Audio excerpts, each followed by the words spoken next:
Three major catalysts could shake up the market this week, and the biggest one isn't an earnings report. Home Depot is about to give us another read on housing. Walmart could tell us whether the American consumer is starting to crack. And then the Fed releases something Wednesday that could move SPY and QQQ in seconds. But here's the important part. The headline isn't what matters most. It's how the market reacts.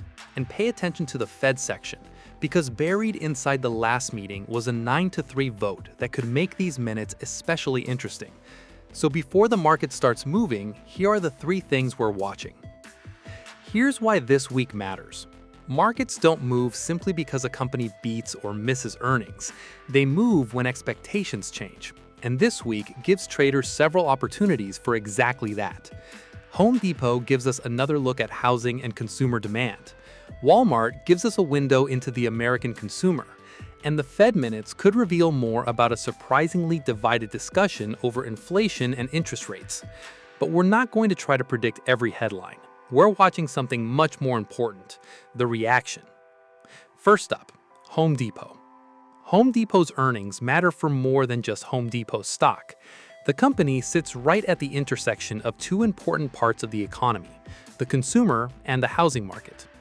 Last quarter, Home Depot said underlying demand remained relatively similar to what it saw throughout fiscal 2025, despite greater consumer uncertainty and continued pressure from housing affordability. The company also reaffirmed its fiscal 2026 guidance, so this time around, we're watching a few things closely: comparable sales, customer demand, big-ticket purchases, margins, and guidance. Are housing-related pressures beginning to improve, or are consumers becoming even more cautious? But here's where traders sometimes get caught. An earnings beat doesn't automatically mean the stock goes higher. If expectations were already elevated, weak guidance can turn a beat into a sell-off. Maybe the good news was already priced in. That's why we're watching the reaction, not just the EPS number. And if Home Depot surprises the market, don't only watch HD. Watch whether that reaction begins showing up elsewhere in housing and consumer-related names. Then comes Walmart. And this could help answer one of the biggest questions hanging over this market. Is the American consumer still holding up? Walmart gives investors another important look at how people are spending, what they're buying, and how they're responding to the current economic environment. And don't just watch EPS. We're interested in comparable sales, e-commerce growth, margins, and most importantly, what management says about the months ahead. Because sometimes, the most important information in an earnings report isn't what happens last quarter, it's what management believes could happen next. And then we get what could be the biggest market-wide catalyst of the week: the Federal Reserve. On Wednesday, the Fed is scheduled to release the minutes from its July meeting. And let's make something very clear. This is not a new interest rate decision. These are the minutes from the previous meeting. But this particular meeting was interesting. The Fed decided to keep its target rate at 3.50 to 3.75%. But the vote was, and the three dissenting policymakers actually preferred to raise rates by another quarter percentage point. The Fed also said inflation remained elevated relative to its 2% goal, and that's what makes Wednesday different.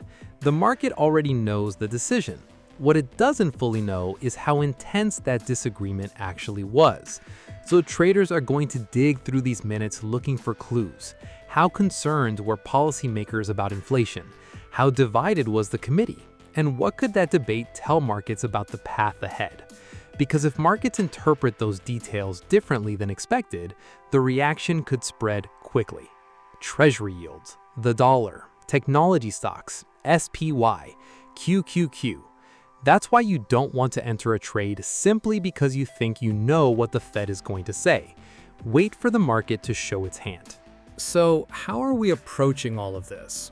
We're not going into the week saying SPY has to go up, and we're not saying QQQ has to crash. Instead, we prepare scenarios.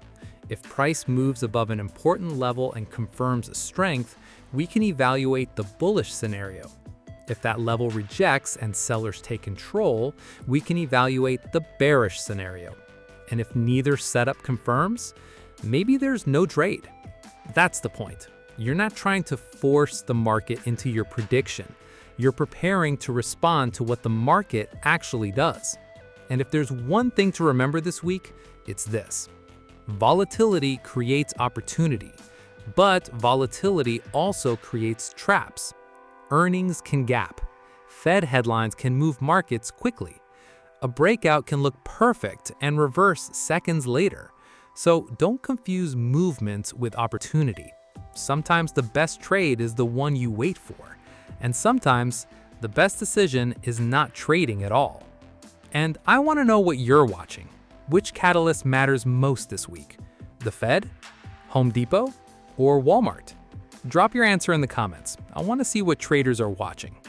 We'll be tracking these catalysts and important market levels throughout the week inside GOAT Alpha Alerts, including morning preparation, market news, alerts, and trade management. If you want to follow the setups with us, you'll find the community link below. And subscribe here on YouTube because we're also documenting our $1,000 to $15,000 trading challenge, wins and losses included. Trade smart, manage your risk, and we'll see you in the next one.